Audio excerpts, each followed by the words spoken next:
Welcome back to Junction 119. This is Kellan, This is Casen.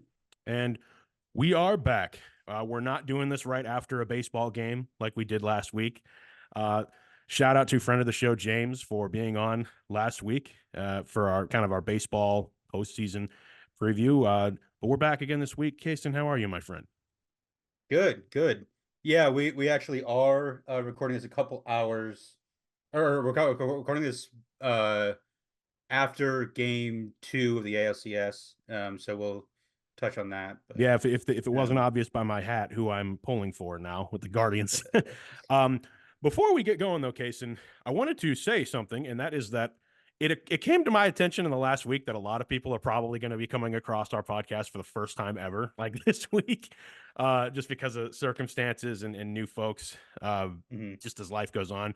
So I just wanted to say, if you are new, welcome. Kason and I don't pretend that this show is anything more than it is, but Kason and I started this as a side project literally after I finished grad school at Syracuse. And at the time, I was in between jobs. And we started it. We're coming up on 2 years in January, Kason. Mhm. Started doing Uh, this. yeah, January 23 is when we started it. Yep. Yeah, I know it every week I see the stats. And it's definitely very funny to me. It's just kind of the fluctuation of Oh, yeah. like just some weeks, or spike up and down, and it's definitely kind of funny to see sort of the randomness of it. But Oh, yeah. Well, and I obviously, since we started posting it on YouTube, which is not something we did at the beginning, I'd say now probably about half of our episodes are on YouTube. It's going to be the majority soon. But we yeah. only started doing that really in the last year. And Hmm. I love seeing the numbers go up on that when it comes to total page views and the the just on the Junction 119 page if you want to watch this show, if you want to watch this little Zoom podcast we have going on here. But Kason and I talk about sports topics, things we just love talking about. We also talk about pop culture things. So we never, as we like to tell people, we never not have something to talk about any given week. We do this solely for fun. We keep it 100% G to PG. We adhere to those FCC guidelines. And I've also told people, Kason, in the past, I think it's actually more difficult to do what we do. I think it's a lot harder to convey your thoughts, in a clean and concise way, and like do this like it's radio. Yeah, Because, I will yeah, say, considering how most of our conversations are, yeah, adjusting that to this is probably difficult. I will be honest with the listeners and yeah, viewers about that. We absolutely. do have to change some of our normal conversation. But it also like dares me to think about something a bit more critical to find the right words when we are trying to convey it to the audience. But I've had multiple people, Kason, who are friends and family friends and stuff, who one of which literally had, has young children that says they love just throwing on our cast in the background because they want to hear what we have to say about something and they know that like it's going to be clean. So Yeah. hey, that's why we do it. Mhm. That's why we do it, and we try to convey our personality beyond that. So on that note, Kason, since football season started, we have not done of the weeks. Which, if you're not familiar with of the weeks, Kason and I's of the week started as strictly football, and then it just went off the rails completely. We just pull from random news stories, not necessarily always sports, and we don't know what the other one's going to give in terms of the weeks. And I figured the best way to start this show would just be to do an of the week segment and see how far it goes. We are going to talk about football. That's on our lineup. I have college football and NFL Mhm. football, and then like wrapping it up with the postseason. We might get into some of those topics right now. So that Yeah, being yeah. said, yeah, No, absolutely. I mean, some of our segments kind of come and go, sort of. I think as both of our schedules work out that week, and sort of how available we are to prep. So some things may come in and out, but of the weeks is definitely I think a fan favorite of many of our oh, it is. listeners and That viewers. that being So said, I do have something on my of the weeks yeah. that is not sports related at all.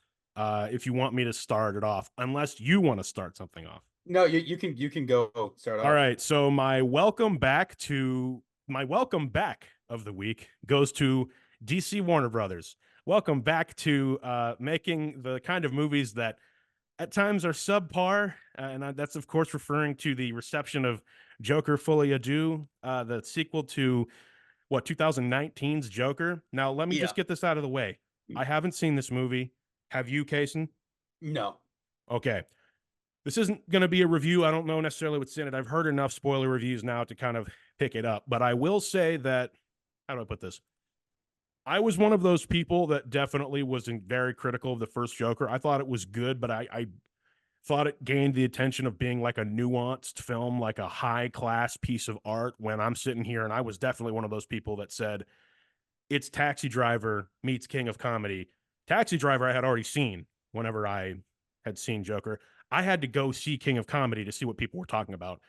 It is a cross between the two with a Joker skin. It's still pretty good.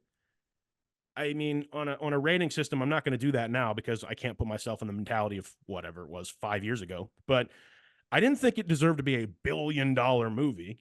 And when it warranted a sequel and they took it in the direction they took it with making a musical and starring Lady Gaga and bring back Joaquin and everything, and for it to get this response, this was a little bit of a surprise to me. I was a little shocked at the initial critical response. And I've been even more shocked that it's like, no, the audience is like, nope, we're with the critics on this one.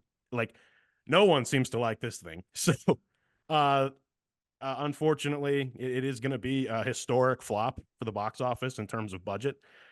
Some things just don't need a sequel, but unfortunately, when a movie makes $1 billion, it's going to get one in Hollywood. Joker definitely didn't need a sequel, but that's my first of the week, Casen.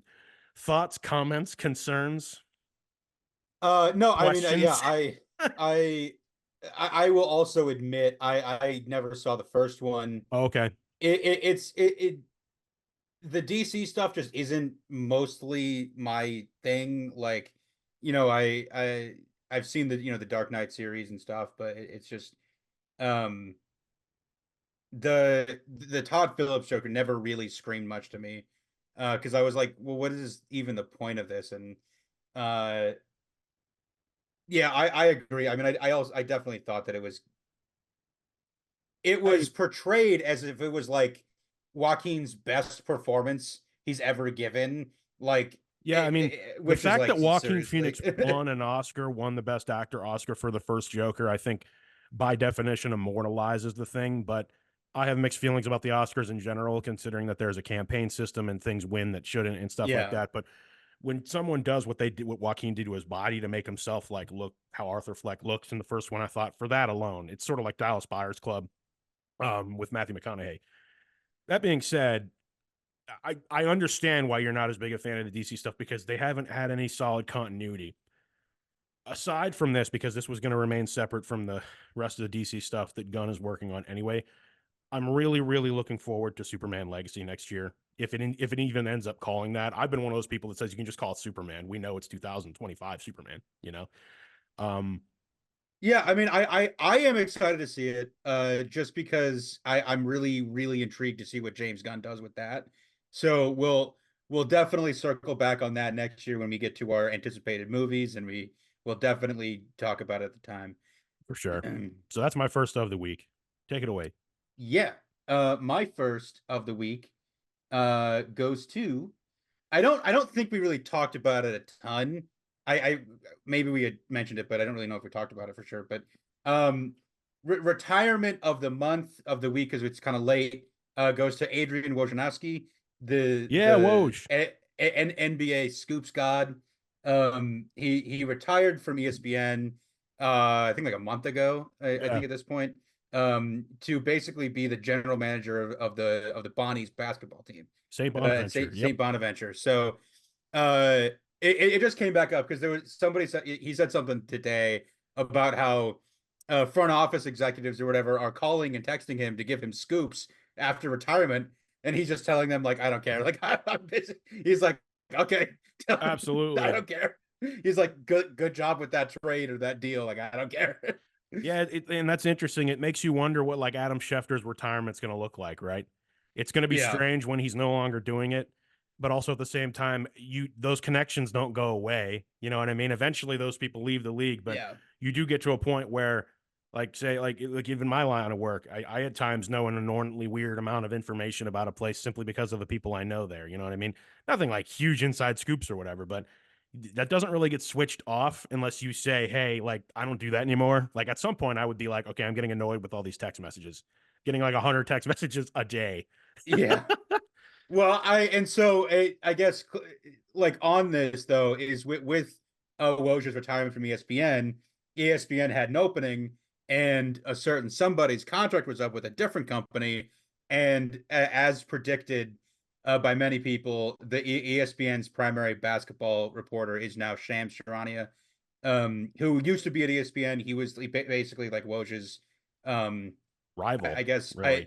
well, he was his apprentice for a while, Right. And then and he then when he went to, left yeah. ESPN, yeah, and so it makes sense. But this does need to be at least discussed, is because I want your thoughts on the context, because Shams has gotten a lot of criticism because he used to work for a sports betting company, and there was a lot of conversations over some things he did that may or may not have been directly linked to altering or affecting the betting lines of certain teams, of player props, and things like that. And him at ESPN, I don't know if this is a good thing because they have their own sports betting thing now, and so just something to think about. I mean, this could Sure. be a huge issue. My immediate thoughts were it makes perfect sense that they would go after Shams. I think you didn't mention it, but Jeff Passan was being floated around to potentially replace Woj, and I was one of the people sitting here saying, "Oh, as much as that would be cool for Jeff Passan, I love his baseball coverage. I don't want to lose that." You know. That being said, Yeah. Shams got it. I thought to myself, that's kind of what they need in that position now with the whole sports betting angle of things. Here's how I feel about his ability to affect gambling. It's just the world we live in now. And typically, whenever he has done that in the past, it's been very obvious. I expect that to continue.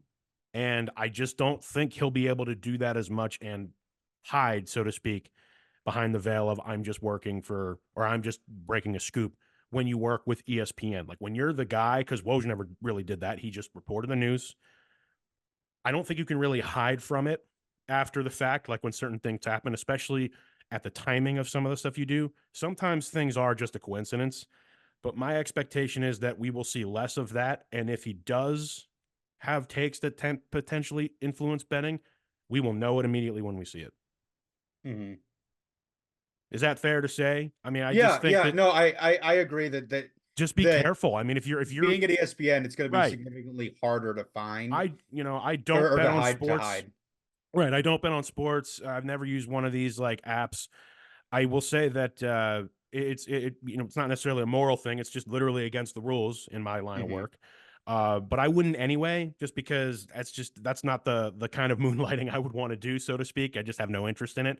That being said, if you are one of those people that are going to do that, just be careful. I mean, it's just another new element in this kind of wild west explosion in online sports betting we've seen. And I just think that some people, I guess, are more gullible than others when it comes to takes and all that, but just don't take too much weight into what is said. That's the other piece of Hmm. advice I'd give. I think that's fair to say. Yeah, that makes sense. But hey, good. What's But your next one? like that stuff aside, good for Shams. Hey, good for Woj. Hmm.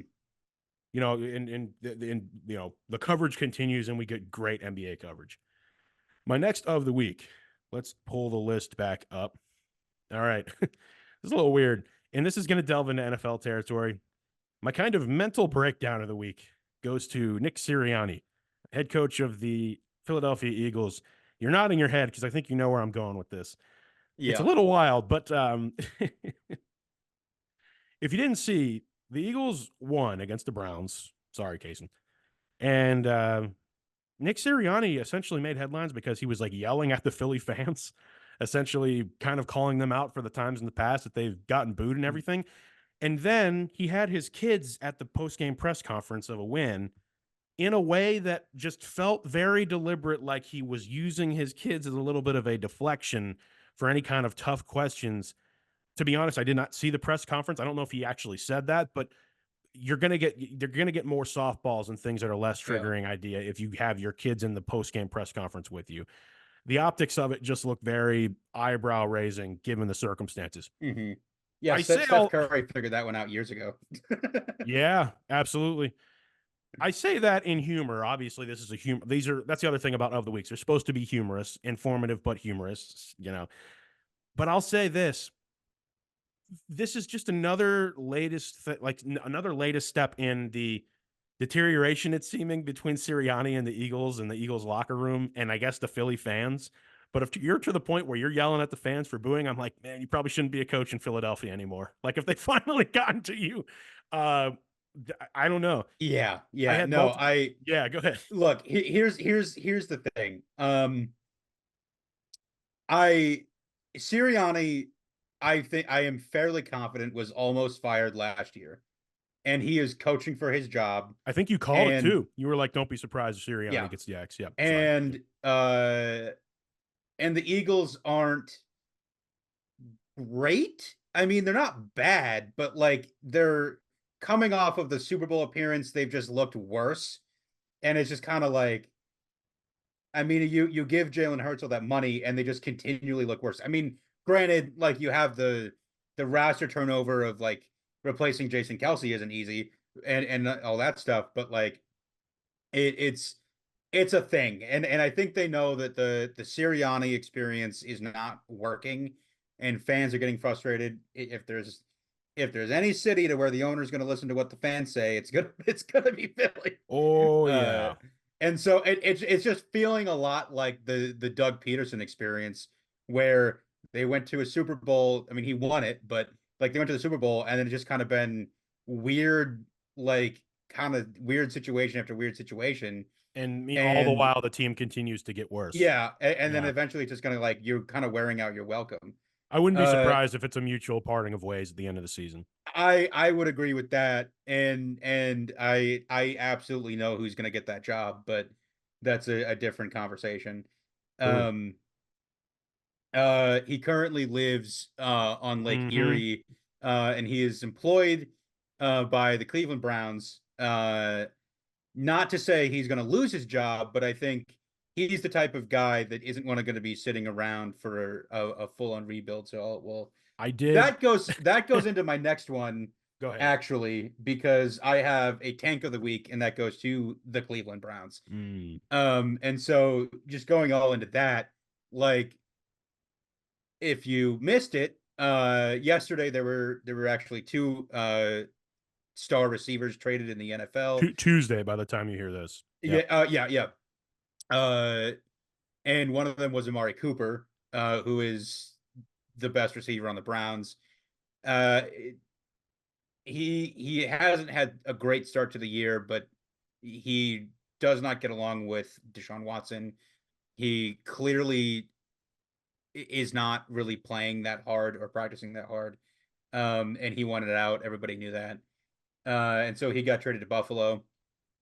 Good for him. I hope he enjoys playing with Josh Allen. I agree. That would be probably the best quarterback he's ever played with. Anyway, and so with that, it's pretty evident that that the Browns are packing it in. They're 1-4, and not really any sign of getting better. And yeah, so I would imagine there'll be some kind of situation to where Stefanski's going to go, like, look, I don't want to sit here through this rebuild. And if you got you, I mean, so we can look at some parting of ways situation, Yeah. to just terminate the contract. And he's from Philly. He's a Philly dude. Remember I Um, told the story on the cast last year about going to vacation and seeing the signed Browns helmet in the bar yeah. in the Concord Cafe. Yeah. By the Stefanskis. So, yeah, I mean, I don't, I mean, obviously, I don't know for sure how that would work, but I would not be surprised in the least if they fire Andrew Barry, and then Stefanski basically just quits somehow, or they kind of just part ways. Then he goes to Philly, and then they completely overhaul the entire front office. But It's been a while since that's I've seen an NFL yeah, game where you can some things that are probably going to happen on Black Monday at the end of the NFL season. You can pinpoint the exact game that like kind of triggered it all. And it's not going to be exact game, yeah, but this game between the two is going to definitely, if that happens, Casen, we are definitely going to look back on this game and say, wow, like we could see it all coming. Um, yeah. yeah. I could see on the sideline, um, Stefanski going up to the boxes, looking at Howie Roseman, and just being like, "Come get me, come get me." Yeah. I wanted Yeah. to pivot to another. Well, let's go ahead and get this out of the way since you mentioned it. Reuniting of the week goes to Aaron Rodgers and Devontae Adams. Back with the Jets now together. Of course, they had that reveal with Aaron Rodgers Tuesday on Pat McAfee show. To be expected, stuff like that. Does that? The context of it was really weird. Yeah. I mean, obviously they must have had the trade like in the works for a couple days, but it was just really funny because like the trade was announced in the morning, and then like an hour later, I think it was Diana Rossini said that like he's in the building, and I was like, that was quick. Yeah. so like he knew he was going to New York the Yeah. day before at least, Had and to then have. a couple hours after that, he just shows up on Aaron Rodgers' Yeah. screen. Yeah. And I was like, okay, so like they had been planning this for a while, and it was just like, okay, whatever. For sure. It is kind of brutal because we didn't really talk about it, but Robert Saleh got fired, and it's sort of like, well, where do the Jets go from here? Well, where do they go from here is they're gonna essentially reunite the 2016 Packers. Did we not talk about this in that when they got Aaron Rodgers to be their quarterback, We talked he about he this. owns the franchise now. Yep. Like And I don't think I mean neither one of us think Robert Saleh is a bad coach, right? I mean like no, it was I distinctly remember you and I talking both on and off the air that this franchise is going to bend over backwards and do literally whatever Aaron Rodgers says, and and you can't sit here and tell me that he didn't have anything to do with it. No one believes that. Not a single person here believes that saw yeah. that. I mean, absolutely. That like the ownership and everyone, the GM is everyone's going to run everything by you before they do anything for at least as long as you're on the roster. And look what happened 2 years later. As a matter of fact, I think this was one of our fourth or fifth, sixth shows ever that we talked about that when it became clear that Aaron Rodgers was going to get traded, was going to get signed by the Jets or whatever. However, he got there. Facts, man. Good callback. Yeah, well, I also like it just as a ridiculous thing. Like I don't. It's not proven, but the people who have awareness of how that relationship in that building works and with him in the franchise, the assumption of certain things and of what went down is Robert Saleh went in on Monday. I guess what was it last Monday? And he was going to fire Nathaniel Hackett, That's what it was. the offensive coordinator, who is Aaron's friend from Green Bay as well. He also sucks, but yeah. So he went in on Monday. He was going to fire Nathaniel Hackett. He talked to Woody Johnson about it, the owner, and Woody Johnson. I don't know the speculation, whatever, but essentially, Aaron became aware that Saleh was going to fire Nathaniel Hackett. Then Aaron made very clear to Woody that he did not want Hackett gone, and in a choice between Hackett and Saleh, he chose Hackett. And so Woody did the only thing he could do and fired Robert Saleh.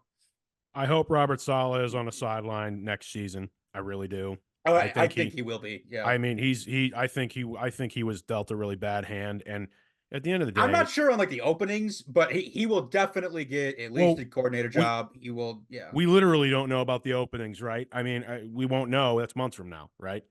But depending on what it is, I just really hope we know that there's usually 5 to 6 openings per NFL season. So I mean, off season, I should say. So hopefully, not hopefully, I'm really confident that this isn't the last we'll hear of Robert Saleh.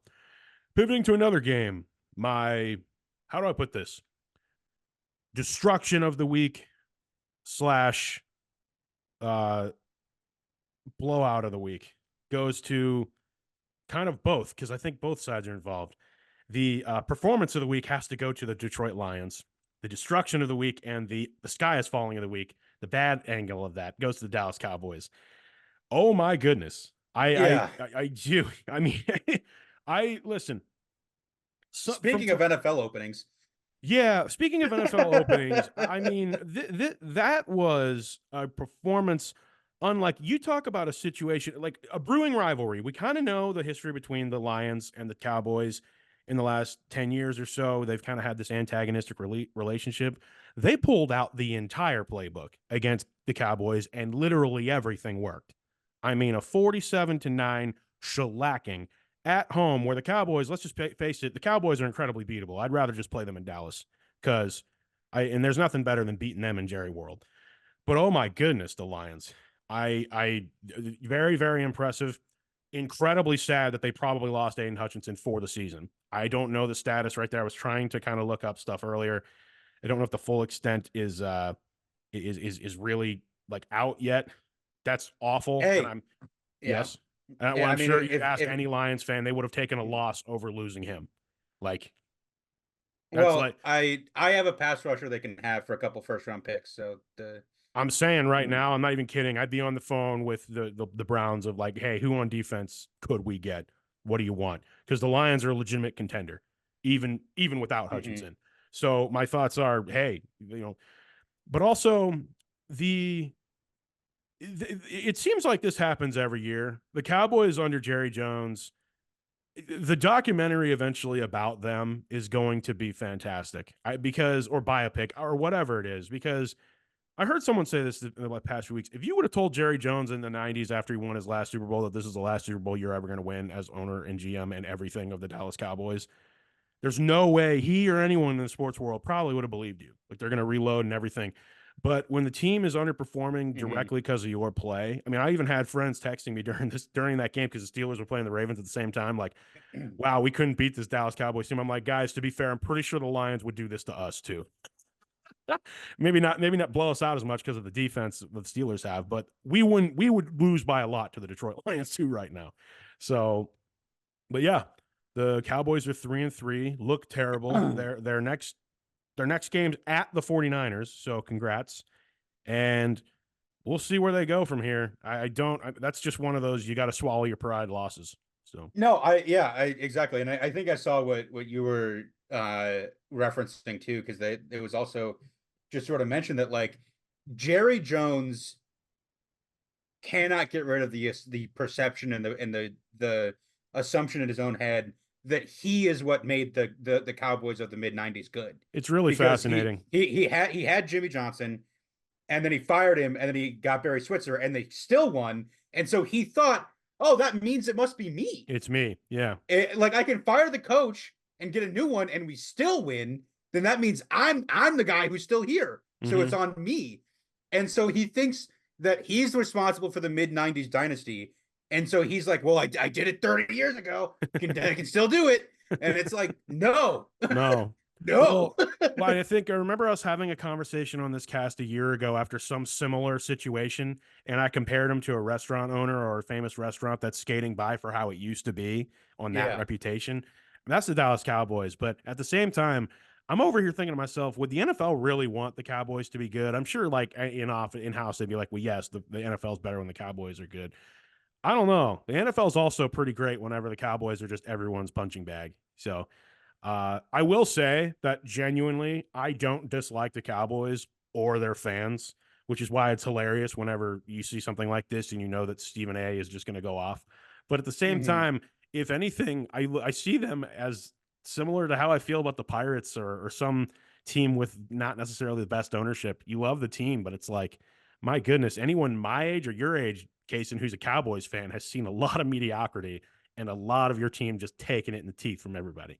So that's just going to continue for as long as Jerry Jones is at the position Well, he is, and he will be for I good, will say, probably. So I do think Mike McCarthy will be available if anybody in the New York, New Jersey area wants to give him a phone call. Uh, and listen, I can't I swear, I can't if blame it this all whole on Jerry thing, Jones. Yeah, go ahead. if this thing ends with Mike McCarthy going back to Aaron Rodgers in New York, that would be the funniest That thing would be I've ever that would be seen. very funny. That would actually be very very funny if the full circle moment is that. I feel like that's something Aaron Rodgers would say. Don't you even think about that. He's like, But I then had again, him he fired once. he also said, "Well, wait, I like Nathaniel Hackett. As long as you keep him, sure, bring in Mike McCarthy." But anyway, so that was another of the week. Do you have another one? Yeah, yeah. Go for it. Today, I believe it was today. Wednesday. Maybe yesterday. But anyway, I have conflict of interest of the week. It goes to the NFL owners unanimously approving Tom Brady's purchase of a minority stake in the Las Vegas Oh, Raiders. interesting. So this is a whole thing, uh, primarily because Tom Brady signed a $300 million contract with Fox for to be their lead color guy, like right after retirement, and so this is his first year doing it. And because it was kind of up in the air, he's been fine so far. But He's been because he's a so. well, it yeah, but with his purchase of an ownership stake, him being an owner as well as being an official commentator of the league, there are restrictions that he has placed on him now, It's a good and point. that means he cannot watch practice, he cannot go into facilities, he like basically everything that you would need to do to prep for a game, he can't do. Uh, and so this has brought up a lot of a conversation of like, why is he there then? Yeah, Like that's a really you good do point. you demoted Greg Olson, who is great, for a guy who can't even do prep during the week. Yeah.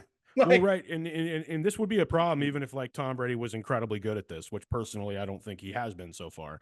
yeah. But I also think that it's like the height of hubris to think that just because someone was the best quarterback ever that they're good at broadcasting, when I can tell you for a fact that no, broadcasting's really, really, really, really, really, really hard. That's why there's only a few names that are like some of the goats, including folks like Bob Costas, who I cannot believe, the online chatter about him, especially through these playoffs. It's been utterly ridiculous. And yes, I'm going to defend my fellow Qs, man. But I'm also going to say it's really hard to broadcast, which is why you'll never see probably at the, people at the level of that again because of the dedication. Those two, and when I say those two, like your Al Michaels, your Bob Costas, your Doc Emmerichs, it takes a long time to get that good. And not to make a mini rant about it, but to bring it back to this, that is a really interesting point. Like, it does make you wonder, why is he there? And if that starts to affect his broadcasting to the point where we all start to really point it out, like egregiously bad mistakes, you know what I mean? I do think Mhm. Fox is going to have a situation on their hands where they're going to have to somehow say, hey, Tom, we got to bump you, or we got to demote I you, or we well, got to switch you, Greg Olson, or something. But I mean, yeah. Here's my thing: is you're not paying the B team guy $300 million, so I just don't know if that's the option. They're gonna have to maybe see if they can get out of it, but because what Fox doesn't want is for them to just be stuck with Tom Brady on the A team, something come up and they or them lose Greg because like yeah, Greg goes I say Collinsworth retires and he ends up being yeah. available and he goes to NBC to fill in for Collinsworth. Oh, Like that would be it's awesome. I Tarico opposite him, that would be incredible. like I'm just saying like Fox is like a company does not want to be put in the position to where they're losing their best color guy because they're stuck in a Deshaun Watson situation with their A team color guy. It's Like true. like Tom Brady as a broadcaster is the Deshaun Watson Yeah, of that's the sound bite right there. Like, if you're gonna clip this show at all, that's the thing Casen just said. That's the takeaway of the week segment. I agree. So I has there been any movement or conversation since, like, that was approved literally like what, on Tuesday? Yeah. I mean, I haven't seen anything that like it's actually like being viewed as a problem Mm. by Fox, but like most fans and stuff know they're like, how is this going to work? That, or the Like NFL just says like the rules don't apply to Brady. He's fine. I mean, no, like they do, like those are Yeah, the rules. yeah. Like They're so when what is it, Burkhart, when Burkhart goes into the meetings mm-hmm. to like talk with the coaches and the players before the games, he can't be there because he can't know game plan, he can't know information. Like so it's just I do not understand how this is gonna work at all. No, I don't either. But whatever. I've got a positive one here. Is what might be my final of the week. I'm kind of trying to see whether or not I want to go another one, but I think I can just tie them both to this. My you have never seen this before of the week in celebration goes to the Army Black Knights and the Navy Midshipmen football programs, who are both undefeated and for the first time since 1960 in the AP Top 25 at the same time. You hats off I cannot applaud those squads enough. And it is setting up what could be an insane end of the season in the American. Because Yes. So go ahead. Yeah, if the the scenarios, go for it. the scenario, which could be crazy, is say they both continue being undefeated, then they will meet week 14 in the American championship game, Mm-hmm.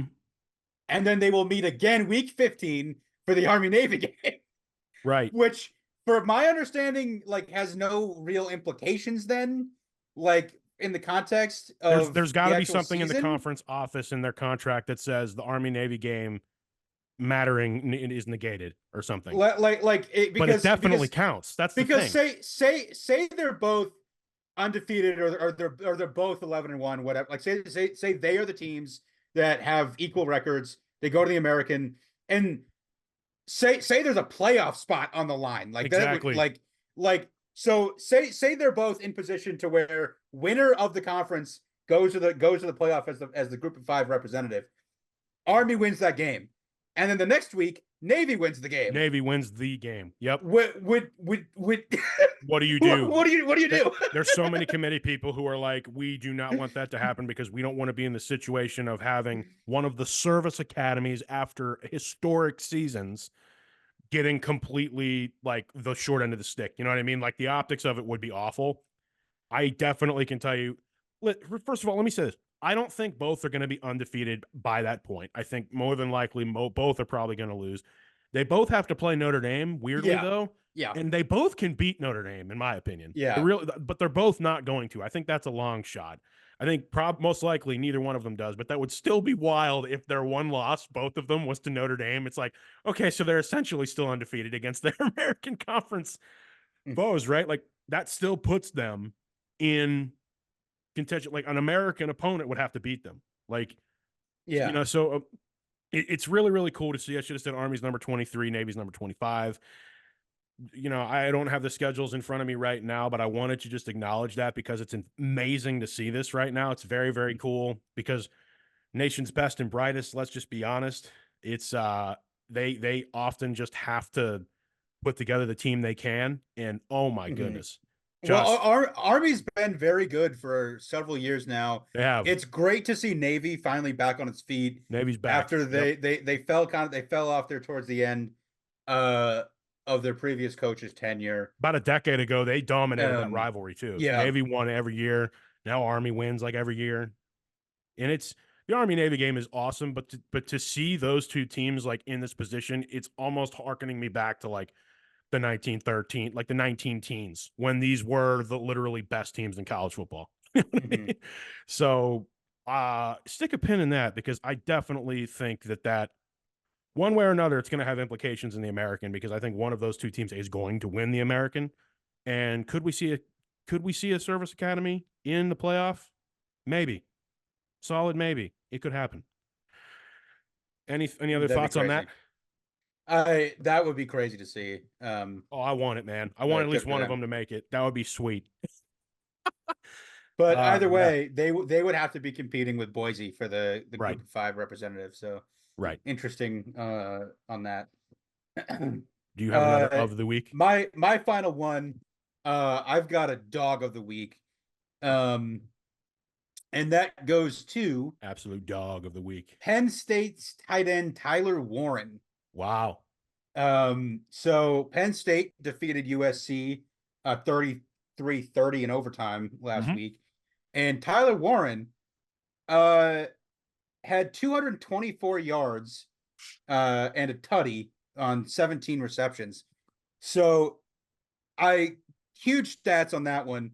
But notably though, I just wanted to say I don't know if I think he's the backup because he only had 50 yards against Kent State, 34 against Illinois, 29 against UCLA, and 224 against USC. So he stepped up and delivered a dominating performance in a huge matchup that Penn State needed to remain undefeated. So absolutely good for him. And with that, we'll close of the weeks because I don't have another one. We can transition from that straight into the college football conversation because there is a game that I know a lot of listeners in this show are going of this show, watchers, whatever, viewers, you folks that support us are going to want us to talk about. And that was the end of what probably was your most anticipated game of the season so far.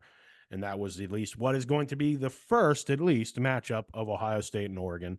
Took place at Oregon. And I'll be honest with you, I didn't get a chance because of circumstances with my own job to watch the entire game, but I did get to watch essentially the last quarter, I should say. And oh my goodness, what a game. Like truly what a game. Let's just say that right out of the gate. Oregon 32, Ohio State 31. I literally called you as the last play was coming, was like about to happen, just to like live react to it, which was funny. Uh Thoughts, as it's been a few days since that happened, of what was a probably a pretty devastating day to be a Buckeye. So sorry about that, Yeah, folks out there. I also was not able to watch the game as I did have a wedding to attend that day. Cool, cool. Um but yeah, I was very aware of the very end of that game. And yeah, I mean, Hence look, why I I called you. all I have to say about it is stop the steal, rigged, Dan Lanning's a cheater. Um no, Very, very in season of you. Go I ahead. look, what I'll say is Dan Lanning is a very good coach. And Yeah. Urban Meyer himself said on a podcast or something that Urban Meyer never even thought of doing this. And he was like, look, if Dan Lanning actually game planned a situation to where they need to bleed off clock and they can afford to lose the yardage, then like he's like that he is the one of the greatest coaches ever. That dude's So playing, not even just playing chess, he's playing 4D chess with multiple yeah. boards. So I mean, look, hat off to him if like they actually do game plan for weird situations and figure out how to do that. Probably do. It's also I, as an Ohio State fan, I will say it is also very funny that like as soon as Dan Lanning said he did that on purpose, the NCAA is changing the rules to not let you do that. It's like Like, Kenny Pickett's fake slide. It's like, okay, we're yeah, yeah. definitely not allowing this anymore. But Which, like, look, how, I think everybody can agree that it is a stupid like loophole that like you should not be able to do. Like my that is theory straight up dumb. so what actually happened is that to prevent the big play, Dan Lanning put intentionally 12 guys on the field to get the penalty for the too many men, which bled 4 seconds off the clock, which all they were looking to do is allow Ohio State to not make a big play and waste of time. That's all they were really trying to do. The easiest, maybe not easiest, the one rule change you got to make is in that situation, you put the seconds back on the clock to prevent you But from yeah, being able to yeah. do that. Which is I That's the think what they easiest did. fix. Yeah. Yeah. I immediately was like, well, I can fix that right now. You just can't do that. Like put the seconds back up. Like that's not fair. You know what I mean? Yeah, So yeah. I think the rule change just says the time goes back to the time it was snapped. Yeah. right. I mean, which yes, that should be the rule. You know what I mean? But hey, for thinking outside the box, literally, and thinking, I thought to myself, well, he should have just put like 20 guys out there then. Right. What is the yeah? We're Like just time wasting. Like I think I would not be surprised if he actually does do this though, because like it's a Belichickian thing. It's a Vrabel thing. Like, do you remember the playoff game between the Titans and the Patriots when Vrabel like did the timeout stuff uh against Belichick and like won that game? right. Yeah. And so it wouldn't surprise me if like if somebody like Dan Lanning would actually be like trying to figure out loophole situations. Loophole situations in the game. Yeah. Exactly. Exactly. And it worked so well that I absolutely believed it was planned.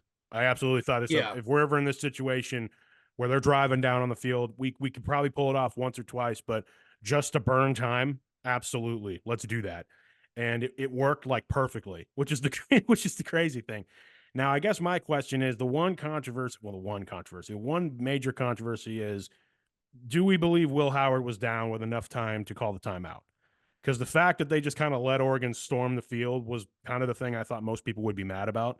I wasn't watching. Did they even look to see if No, he was down? no, So they never even checked it. no. Like, and I'm actually a little bit Because shocked that more like people. they were calling timeouts, and like Well, I don't I'm literally understand why it wasn't actually reviewed. to my naked eye, and I'm not biased at all. To my naked eye, it looked like there should be 1 second left on the clock with Will Howard sitting there, literally doing this, and then they just let Yeah. the letter, and then they're just essentially saying that they essentially ruled that no, the clock ran out, and I just think that that's.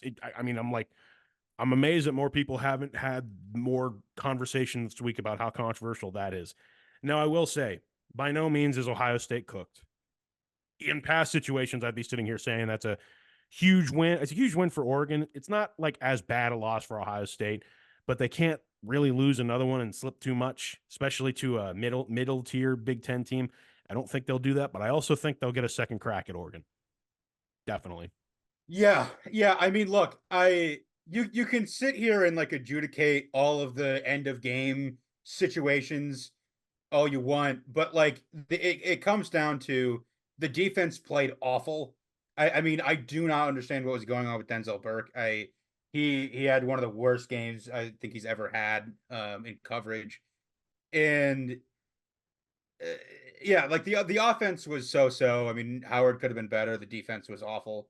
So there's a lot of other reasons to blame, like them even being in that position. Howard had an amazing First of game though all, too. That's the thing. I'm looking at the numbers right now. Him and Gabriel had very similar numbers on the day. So, you know, I can't sit here and be like that ends the game, but it's not his fault they lost that game. I just can't. I can't sit here and say that that's what happened. I won't read them off to you, but just that's the thing I will also add, just because I think Will Howard's gotten unfairly criticized this week. What you looking up? what? What's up? Okay. Um. Wow. Uh, okay. Uh. Tell us what you're looking at, please. Hang on. I'm verifying this. Okay. Well, Uh. in the meantime, I will just kind of say Dylan Gabriel looks for real. I think Oregon is for real as well. They clearly have an absolute chess champion as their head coach, and I think they're probably the second best, or not second best. This is going to be your Big Ten championship game. I'm like fully expecting this to be the Big Ten championship game because I think this is the kind of result that, like we discussed in the preseason, causes Ohio State to become a buzzsaw that just doesn't lose another game, at least until they play a caliber team like Oregon again. Did you verify what you're looking at? Yeah. I don't know for sure how much this is a news story relevant to you. Sure. But it's just kind of a crazy that this happened. Liam Payne, former member of One Direction, fell out of a hotel window and died. Okay. Like just Uh, now? yeah, it just broke that Oh, wow. he fell out of a third floor window at a hotel in Buenos Aires. Whoa. Uh, yeah, Okay. Follow that. I'm aware of One Direction and Liam Payne. So, okay. And that is trending in the United States and the world. Yes, it is. Okay. So, live during the recording, that has happened. We've had yeah. things like that happen before. Okay. Switching things as well. I thought you were I mean, not to it's sound just okay. crazy. Time Yeah. out. Not to sound callous. I just thought you were looking up something about the game because I said the numbers game, and No, then no, you went yeah. completely silent. Like, That just came up, and I was completely stunned. I mean, just oh, absolutely. I not like like not really a One Direction person, but it's just if you are my age, maybe even your age a little bit, Yeah, it's no, just my One age too. Direction was like the thing in like high school and all Well, that stuff. But well, also I'll say this, and then we'll move on.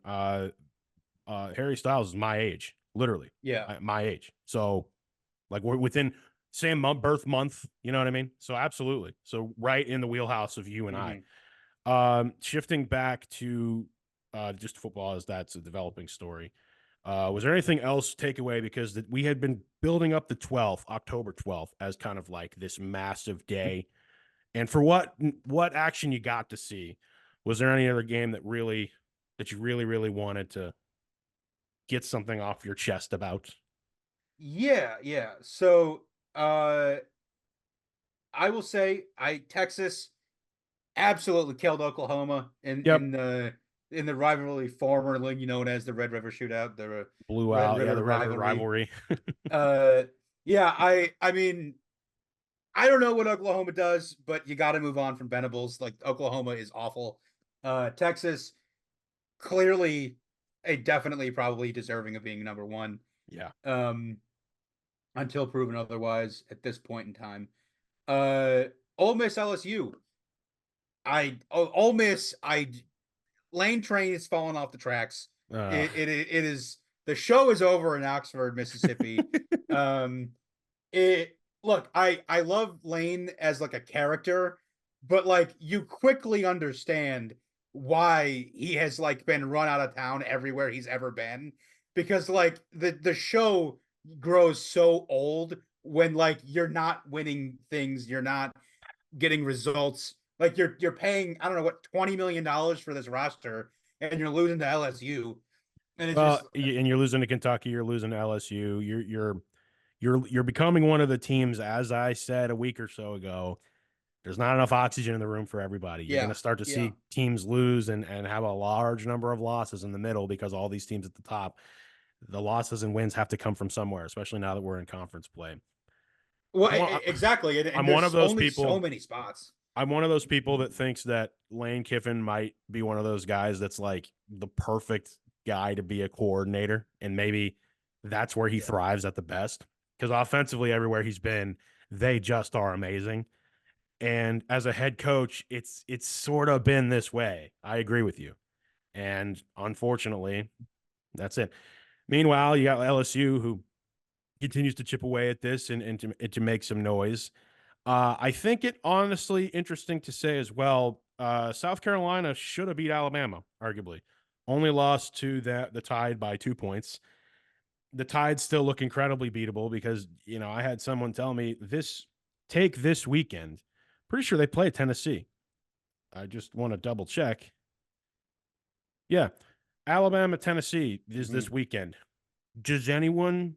I mean, Tennessee. I mean, who do we think is going to win that game? A pair of you got two teams that Tennessee also. A couple weeks ago we talked about the upset with James on the show to Arkansas. They only beat Florida by a touchdown, but I'd be sitting here thinking to myself, at home they're definitely going to beat Alabama, right?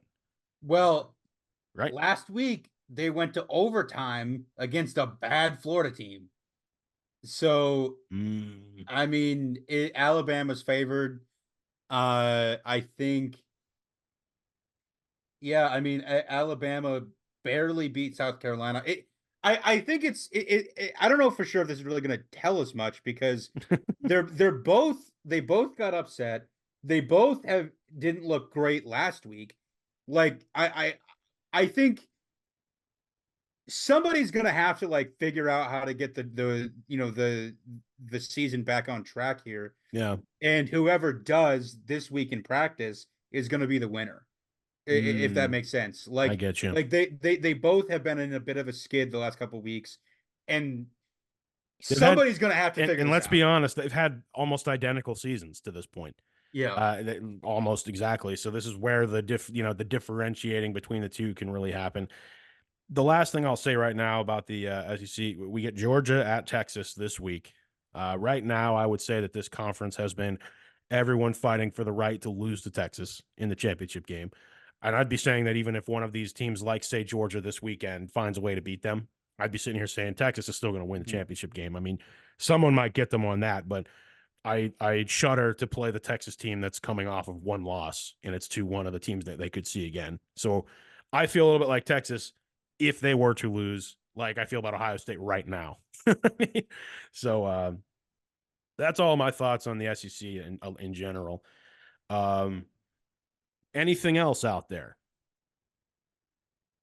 Uh yeah, I mean I Shout did out just Penn kind State of for beating USC. You did already mention it in of the weeks because that was another overtime game. Uh, no, yeah, I mean absolutely. It's definitely crazy. Just running through the top of the Big Ten, Indiana, Oregon. Penn State, all undefeated, 6-0 and 3-0 in the Big Ten. So that definitely something to keep an eye on Well, the with the very tight large 10, tight I'm race starting there. to now really wonder who's going to be your third team to watch in the Big Ten, because I'm not expecting Indiana to remain undefeated, obviously, but I will say they absolutely could be in the conversation if they pull off a certain win. Like those games against Indiana, I got to look at Indiana's schedule, but those games now get massive if you are one of these teams towards the top that no one is talking about. Yeah, they've got 5-1 Nebraska coming to town this weekend. Okay. It's All I right, believe I Big got their Noon's schedule in there. front of me. You got Nebraska, Washington, Michigan State, then Michigan, Ohio State, Purdue. Indiana's not going to play both Penn State and Ohio State, and they missed Oregon as well. In the new Big Ten setup.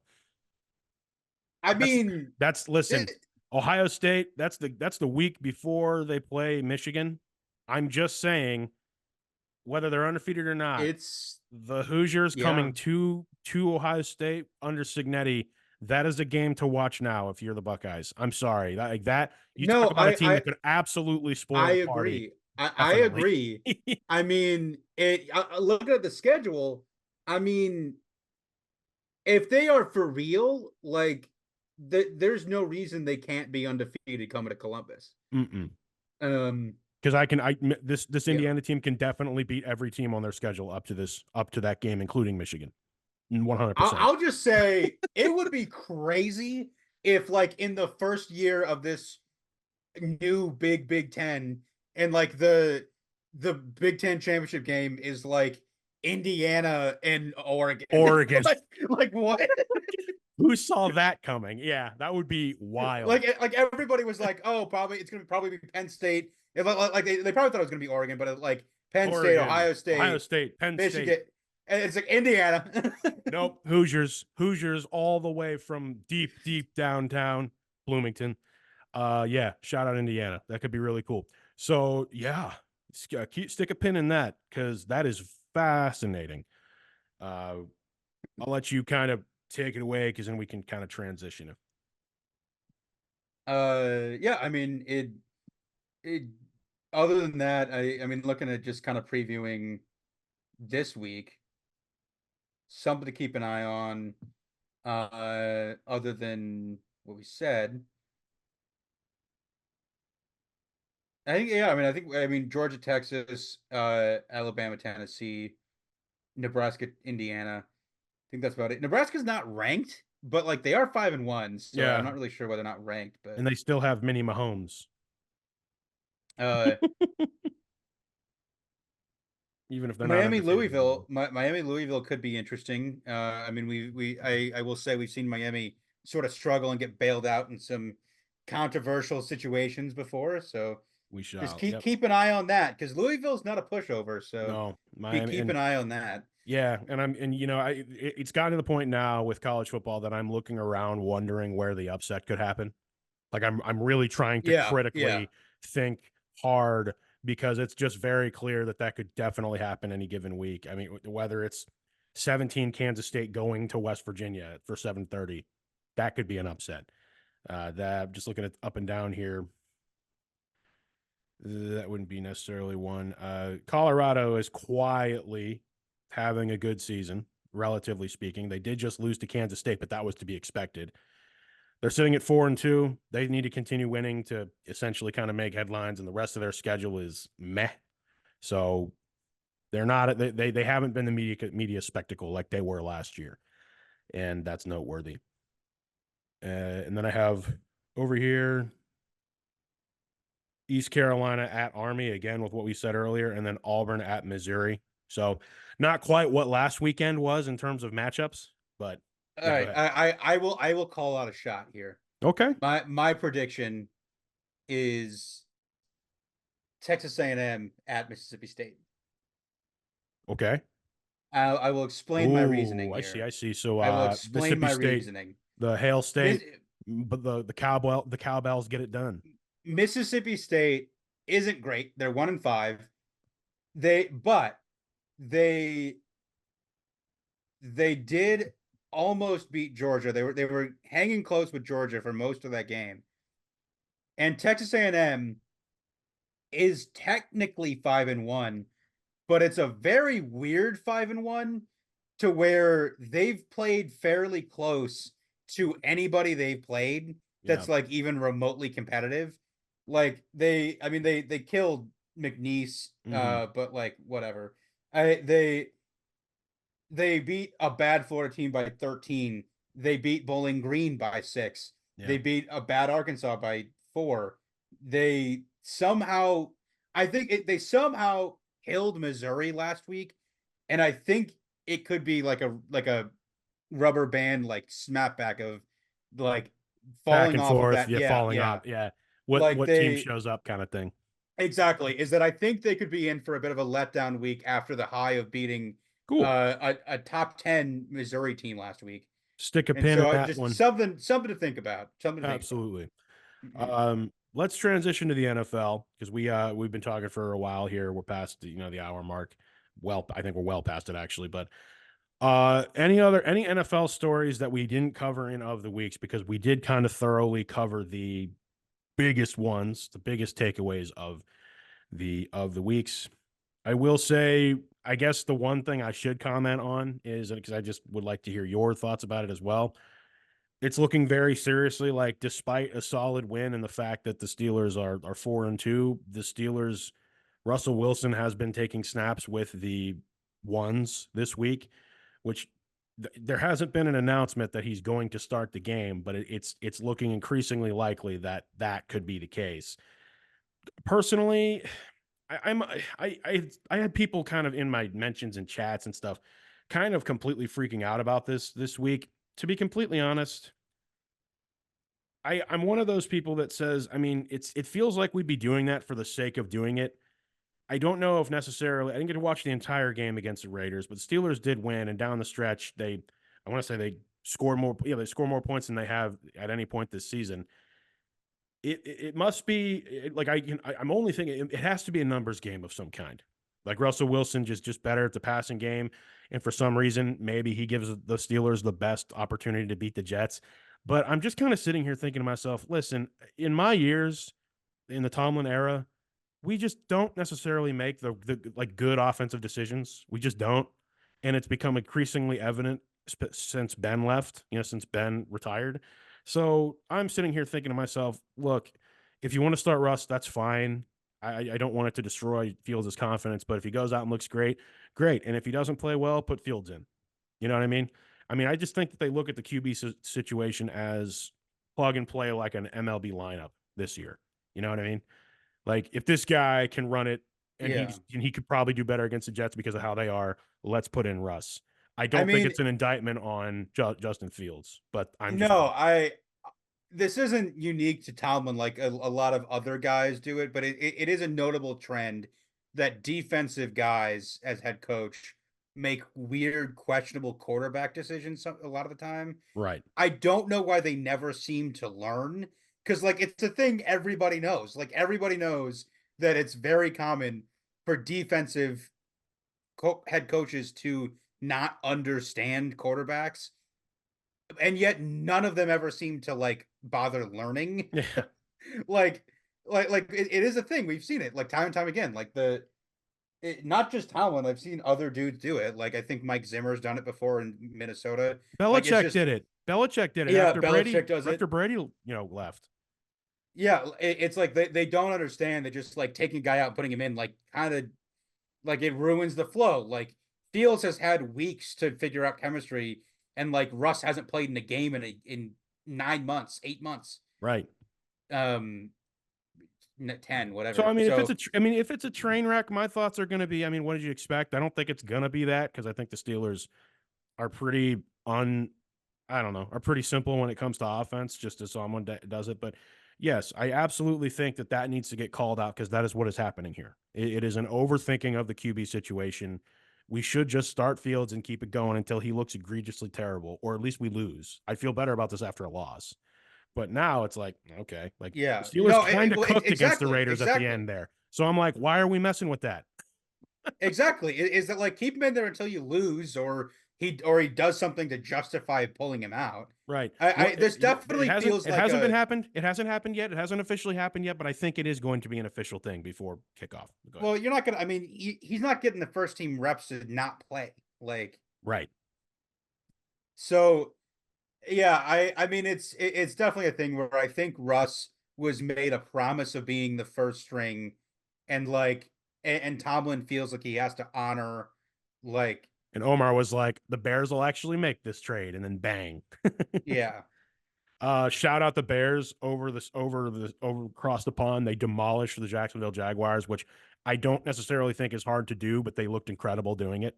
So Caleb could be good. I yeah, mean, looking good. yeah. I mean, in a world where I think the best rookie right now is Jaden Daniels, like obviously, hey, Caleb could be good. Could be something cooking in Chicago. So that was all I had to say on the NFL. Do you have anything to say that you haven't Uh, already, that we haven't already talked about? yeah, no, I mean, my team, the Chiefs, were on the bye week, so As you mentioned during the show, and we can use this to transition. You had Taylor and Travis at the playoff baseball.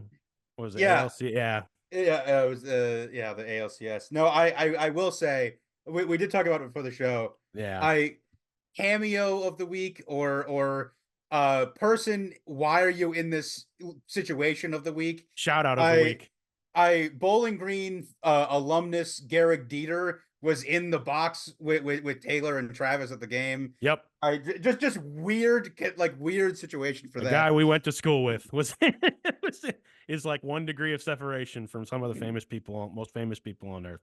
It really is it really is a wild world and a time to be alive.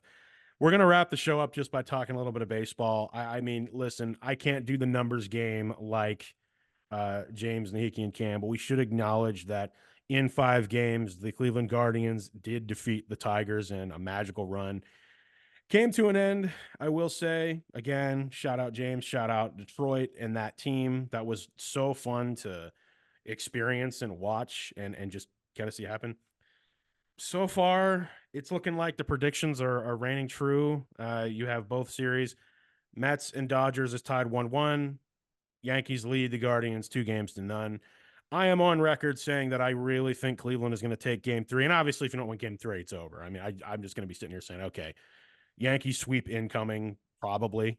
That could easily happen, but the lineup has been able to get like, hits here and there off good bats. I mean, I still think we're in for a pretty good series here, but my prediction was the Yankees to win. Yeah, Thoughts? I mean, Anything been I following? will say, at least from the Guardians' perspective, the vibes are feeling very like 2017 to me, to Mm, where like the season was good, the season was great. Like if you remember, that was the year they had the like 23-game win streak or whatever, yeah. and I then mean, they the just ran Guardians, into the and then Guardians have they been ran into amazing. the Yankees, and then it's just like a buzz saw, and you're like, okay, well, whatever. And I'd be sitting here thinking to myself, depending on how the NLCS wraps up, because I really think, at least right now, in theory, by our next show, it'll be different, but these will probably be over by our next show. But that could really go either way right now, just because how weird the Mets have been, and the Dodgers Mhm. seemingly have guys who go hot and cold in the postseason. So it is very, very interesting to see. It is notable that in Game 2 of the ALCS, Aaron Judge finally did something in the postseason with his home run that essentially won them the game. Uh, Great. I mean, great for him. It's just about time he finally did something in the postseason. I'd like to say, Mhm. off of, well, I didn't even know this, off of his Paw Patrol season, because he was actually in an episode of Paw Patrol. I didn't know that, and I had someone point that out to me today, which is hilarious. And it wasn't like he voiced a character; like literally, it was just him as him animated in the show. That's I hilarious. was like, well, that's pretty cool. I too would get Aaron Judge for my children's TV show if I could. So anyway, so what do we think is going to happen here? I ultimately think that the NLCS has more potential to have a lot more fireworks and fun, because my Yeah. biggest fear right now is that in like 3 days the ALCS is going to be over. But Yeah. if that does happen, if that does happen, And the NL, whoever wins it, there's still a chance we could get the Subway Series or we could get Ohtani. You know, they're still up in the air. Anything could happen right now. If the Yankees do dispatch the Guardians pretty quick and have to sit around, I like the chances of whoever wins the NL. I like the chances, especially if that goes the distance. You'll have a situation where the winner's just going to be sitting around waiting. And as we talked about last week, that's not good for baseball. I'd be extremely worried if I was a Yankees fan if that happens. It kind of depends. I mean, obviously, it's nice to get your pitchers all rested up, and you're not like dealing with, well, this guy just pitched in game 6 and this guy pitched in game 7, and like now so we have to go on our third starting pitcher because everybody's all tired from the series last week. But True. So I think it kind of depends, but like I do agree that like probably the bats are a little sleepy if you're full of rust, but well, and it also just kind of depends. It's such a muscle memory sport. Like I've heard that from players before. Like you need to be playing it every day. Like you need to keep the routine the same. There's a reason why it's such a weird thing whenever you have multiple days off and guys don't like it. You know, you give your body time to kind of shut down, as James was talking about a week ago. And I just think that would spell doom for the Yankees if they were able to pull off a sweep here, which is why almost for Yankee fans' sake, I think you want at least the Guardians to take one of these games, at least one, to extend the series a little bit. Because I ultimately think the Yankees are going to win, even though I got the hat on to support the Guardians. Yeah, I have no idea who's going to win the NLCS. I have no, I have no clue. I have no idea. So Yankees, if you're listening, throw games 3 and 4, and then you can worry about it later after that. Now, if you want to make it more entertaining and also lose and make the Guardians go up 3-2, we're not going to stop you from doing that either. You know?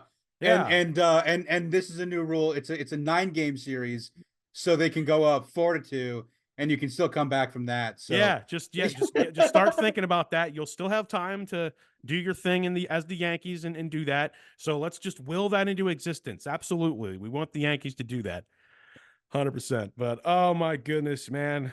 I always love jumping on here talking sports and pop culture with you. We thank everybody so much for listening and watching. I will say that we are going to wrap up Agatha All Along at some point once we get kind of back into the swing and we both catch up, just because of the circumstances of October. It's like, look, we gotta talk more sports here. And yeah, no, I will agree. There have been significant things that have happened in that show that do have implications in the MCU. I do. Like, yeah, I'm aware of that. We are aware of that. Go ahead. So it was basically following last week's episode. It was kind of the revealed or plan that is broken up into like the first 5 and the last 4. Yeah. And okay. So the first 5 are like half, and seeing it, you'll understand why. It's like this is the first segment, and then everything after that is the meat of the show. Interesting. And so you'll see at the end of 5 why. But yeah, so we can wrap up the first segment, and then I think we can wait until the end of the last 4. I agree. To finish up the main situation on hand. So you'll get it. It's just I didn't want 2 weeks to go by without like people, because I know there are people who are waiting for my take on it. It's just like, look, between life and all this cool stuff to watch, I was like, look, I will get there, because when I get down, I tend to binge up to catching up. Like, okay, appointment TV, I gotta watch this, and I had other things to watch last night. So, but yeah, that's what we got for another week. Thanks so much. If you're the first time or long time listener, we appreciate it. So without any more to be said, this is Kellan. This is Casen. And we will see you as always at the next stop.